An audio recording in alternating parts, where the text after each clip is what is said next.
Continuamos entonces con el desarrollo de la primera Conferencia Internacional Aseguramiento Universal en Salud, contribuyendo al financiamiento sostenible. Vamos a empezar el bloque número 1, Salud, Protección e Inclusión Social. En esta oportunidad tenemos 3 invitados. En primer lugar, la doctora María Soledad Barría. Ella es chilena, es médico con especialidad en medicina interna, académica de la Universidad de Santiago de Chile. Ha sido ex ministra de Estado de la presidenta Michelle Bachelet. Ella nos va a hablar sobre protección en salud. A continuación tenemos al doctor Rubén Suárez. El doctor Rubén Suárez es peruano, tacneño para más referencias. Él ha sido graduado en la Universidad Católica del Perú, con maestría en la Universidad de Ottawa, y es candidato a PhD en Economía en la Universidad Western Ontario. Actualmente él trabaja en la Organización Panamericana Sanitaria como asesor principal en Economía y Financiamiento de la Salud. Y finalmente, el economista Óscar Daniel Cetrangolo es argentino, nacido en Buenos Aires. Él tiene un extenso currículum, posgrado, máster en filosofía en el Instituto de Estudios de Desarrollo en la Universidad de Sussex, en el Reino Unido. Él es experto en políticas públicas de la CEPAL. Él además ha trabajado en el sector público, es consultor de la CEPAL, de PNUD, OIT, BID, y es docente de la Universidad de Buenos Aires. Por favor, recibamos a nuestros invitados con un fuerte abrazo, un fuerte aplauso.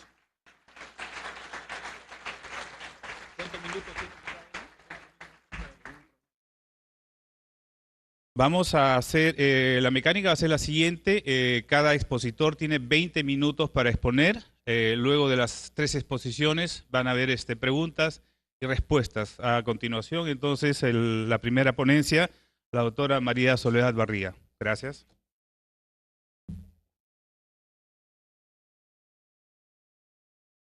Muy buenos días. En primer lugar, quisiera saludar al señor ministro, señora viceministra, a todos los invitados, a todos ustedes, manifestarle mi agradecimiento por la posibilidad de estar hoy día acá. Creo que lo que hemos escuchado en la mañana, los desafíos que tiene nuestra República Hermana del Perú, pero también el entusiasmo y la claridad de los problemas y de lo que se viene hacia adelante hace este momento tan importante, y por eso quiero manifestar mi agradecimiento de poder estar hoy día acá con ustedes. Lo que yo quiero mostrarles es algunos elementos respecto a la protección social en salud que podemos ir extrayendo de la historia, de lo que ha sucedido en Chile a lo largo de nuestra historia. Por supuesto, esto tiene distintas interpretaciones, pero voy a mostrarle lo que es mi o nuestra interpretación desde un gobierno que trató de impulsar la protección social como el gran cambio social que fue el de la presidenta Bachelet. Bueno, protección social en salud, financiamiento universal, financiamiento solidario. Financiamiento, en primer término, ¿para qué? Y yo creo y quisiera partir lo que voy a presentar respecto a los para qué del financiamiento. ¿Para qué cuando tenemos problemas que son tan relevantes como lo que aquí se ha planteado respecto a la desnutrición? Y aprovecho de felicitar esas reducciones importantes que ha tenido Perú respecto a la desnutrición. Problema absolutamente multisectorial, provocado por causas que están al interior del sector salud, pero también que están por fuera del sector salud.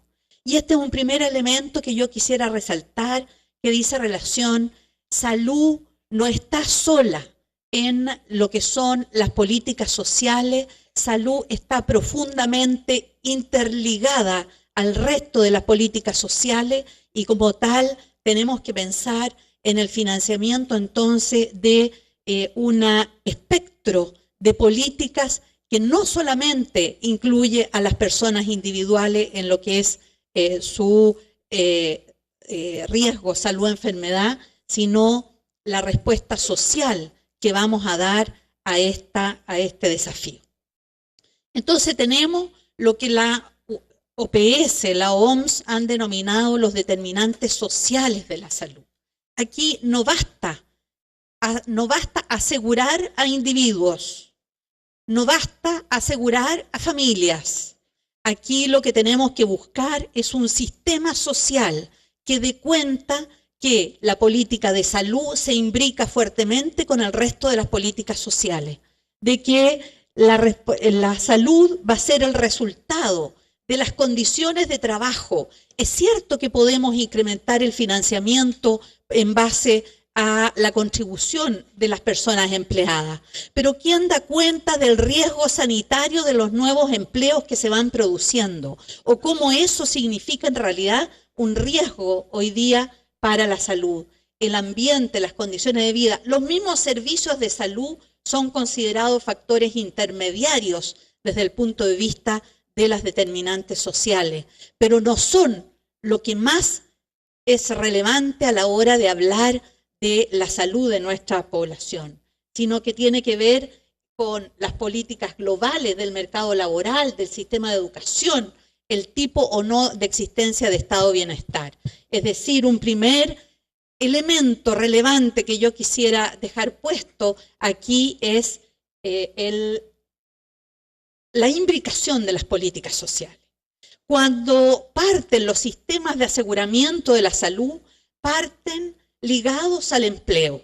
Todo ¿no es cierto?, parte todo lo bismarckiano en relación al riesgo de enfermar, y se empiezan a estructurar los sistemas de seguridad social más clásicos en todos nuestros distintos países, también en Chile. Y en Chile yo creo que hemos sufrido, por así decir, todos los distintos tipos de seguridad social que nos hemos venido dando como países. En primer lugar, tuvimos un sistema, tuvimos en los años 40 y 50 un sistema de seguridad social clásico, en que las pensiones, todo el sistema de pensiones y el sistema de salud era un sistema tripartito con contribución de los trabajadores, del Estado y de los empleadores. Esto funcionó hasta el 73, de la misma manera que viene, ahí, ¿no es cierto?, tenemos la dictadura y viene la reforma de los años 80. Este sistema de reparto de pensiones que existía hasta los años 80, hasta el gobierno de Pinochet, se cambia por una lógica absolutamente individual, tanto lo que tiene que ver con salud como lo que tiene que ver con pensiones. Y nace así, pasa de la seguridad social clásica a un sistema absolutamente de capitalización individual en las pensiones, y se intenta realizar lo mismo desde el punto de vista de salud. ¿Por qué digo se intenta? Porque en realidad eso no tuvo el éxito, porque no fue compulsivo como fue en el sistema de pensiones. Para el sistema de pensiones se obligó a que todas las personas que tenían un nuevo contrato tenían que pasar a formar parte de lo que se llamó las AFP, los fondos de pensiones manejados privadamente, en que cada uno tiene un aseguramiento individual y por lo tanto tiene una capitalización individual. En salud eso no fue así, sino lo que se hizo fue crear las instituciones de salud previsional que pasaban a administrar el 7% obligatorio de los trabajadores, eliminando lo que fue el aporte de los empleadores y eliminando o bajando muy sustancialmente lo que era el aporte del Estado. Es decir, pasa en la reforma de los años 80 a ser salud de aporte exclusivamente de las personas a un fondo manejado ya sea por el Estado, que era FONASA, ya sea por privados, pero no hubo la obligatoriedad de que todos tenían que pasar al fondo privado como lo fue en el sistema de pensiones. Una segundo elemento que quizá es importante a propósito de lo que se planteaba acá recién, es que otro cambio que fue fundamental, yo creo, y en este sentido sí fue positivo, que fue que como se crea en el sistema privado de salud con las ISAPRE, todo lo que era público, es decir, el seguro social y toda la parte destinado a los indigentes, se junta en una sola institución que pasa a llamarse FONASA, que es el Fondo Nacional de Salud. Y por lo tanto se acaban las diferencias que habían hasta ese momento entre obreros y empleados y se juntan en una sola institución que pasa a denominarse el FONASA. Desde los años 90 en adelante no cambia sustancialmente la modalidad del financiamiento. Es decir, se mantiene tanto los seguros privados como el seguro público o el FONASA, y lo que se hace es recuperar la inversión que no se había realizado durante 20, 25 años y potenciar el sistema de oferta, el sistema de entrega de servicios públicos ligado al financiamiento público que nosotros llamamos Servicio Nacional de Salud antiguamente y ahora Sistema Nacional de Servicios de Salud. Es decir, la oferta pública se organiza a nivel país con un financiamiento público que maneja el FONASA, pero esta oferta pública es la que se va consolidando, mejorando, cerrando esa brecha que tan bien planteaba el ministro y que nosotros también teníamos en esa oportunidad. En los años, también en estos mismos años de democracia, se va a una mayor regulación del sector privado, del financiamiento, y una eliminación de los subsidios, porque en el gobierno de Pinochet se entregaba subsidio para la existencia de las ISAPRE, es decir, todos los trabajadores ponían su 7% para salud, pero si usted se iba a ISAPRE, el Estado le ponía además un 2%. En cambio, si se quedaba en el público, no le ponía ese 2%, o sea, ponía de otra manera a través de la inversión pública.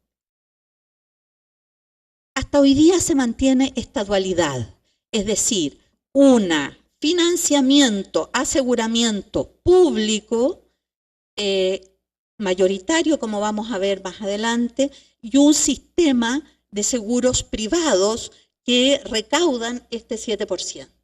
Tenemos entonces en Chile un sistema que se llama dual o segmentado desde el punto de vista del financiamiento, con un Estado que es responsable de las políticas sociales globales para toda la población, con un sistema público de entrega de servicios que es responsable de todas las intervenciones de promoción y preventivas para toda la población, incluidas también para las personas del sistema privado. Es decir, cuando se hacen controles de salud o se da garantía del parto gratuito, eso corre para públicos y privados y se puede entregar en el público, con una organización de un sistema con cobertura nacional, estructurado en redes y basado en atención primaria, y con un financiamiento público en que las personas aportan el 100% de su sueldo, lo que es solidario, y hay un aporte fiscal para indigentes o las personas sin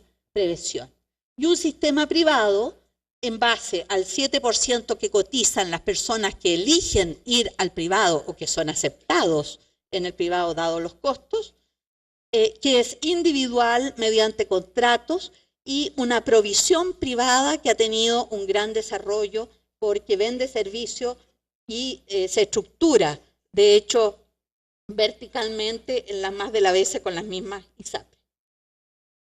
Y entonces llegamos, desde el 2005 en adelante, yo diría que viene una nueva ola de reformas de las reformas, podríamos llamar, donde ya en el 2005, a propósito de los programas para pobreza, viene toda una reflexión respecto a la eficacia de estos programas y la necesidad de integrar más socialmente distintos tipos de programas. Nacen así, por ejemplo, lo que nosotros llamamos el Chile Solidario, que es un sistema de apoyo a las familias más pobres, que integra las distintas ayudas del Estado y se va generando una noción de derechos ahora exigibles de una manera distinta. Porque en realidad nosotros en salud, todo el sistema público está basado en que no hay nada que esté excluido de la atención en teoría, salvo lo que es la cirugía estética. Podríamos decir que esa es como la gran exclusión. Pero el resto está todo incluido. Pero ¿cuál es en realidad la posibilidad de una persona de una isla del sur de Chile de exigir, ¿no es cierto?, la atención o la cobertura de determinada prestación? Eso era muy, muy bajo. Es decir, un derecho teórico que está consagrado versus un derecho exigible, que es a lo cual aspiraríamos y que también se señalaba en la exposición esta mañana. Entonces, en esta reforma de salud de los años 2005, se busca una herramienta que sea común a los sistemas público y privado y que haga realidad estos derechos exigibles. Ojo, esto no es un plan básico que sea lo único que se va a garantizar, sino que esto está priorizado de una manera distinta. No es que sea lo único, es decir, esto no es un plan básico que es lo único que se incluya, sino que es dentro de la globalidad hay una priorización por determinados problemas de salud que tienen que ser atendidos de una manera distinta. Y el 2008 viene la reforma del sistema previsional, en que se pone un pilar solidario a lo que había sido la reforma previa en los años 80 de esta capitalización individual, asegurando el derecho de las personas mayores de 65 a contar con determinados recursos, hayan o no contribuido de manera individual o pagado, porque la más de las veces, ¿no es cierto?, son mujeres que han contribuido muchísimo al desarrollo del país, pero nunca han tenido una protección, entre comillas. Es decir, aquí estamos hablando de un tipo de derechos distintos, como muy bien se planteaba también. No se trata de que si yo trabajo y tengo contribuciones, tenga el derecho a tener una pensión. Se trata cómo garantizamos de verdad a todos los habitantes a que tengan una dignidad, tanto en salud, con la satisfacción de sus necesidades, como desde el punto de vista de las pensiones.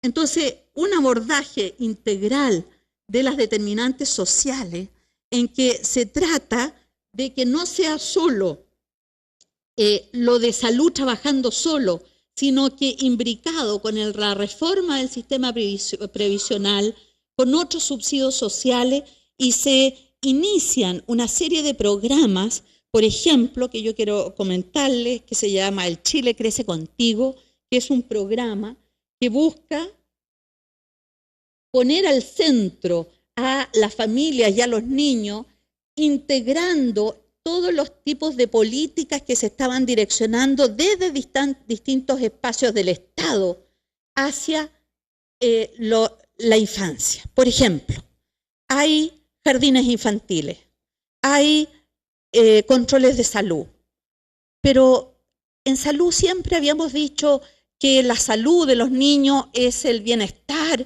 biopsicosocial. Pero la verdad es que nuestros controles tenían mucho más de biológico que de psicosocial. Y las investigaciones que hemos realizado en Chile muestran que los niños de familias más vulnerables socioeconómicamente tienen un menor grado de estimulación y de desarrollo que condiciona a futuro su trabajo a nivel de las escuelas. Entonces no se trata solo de la calidad de las escuelas públicas, sino cómo llegan los niños que llegan a esas escuelas públicas desde el punto de vista del desarrollo social.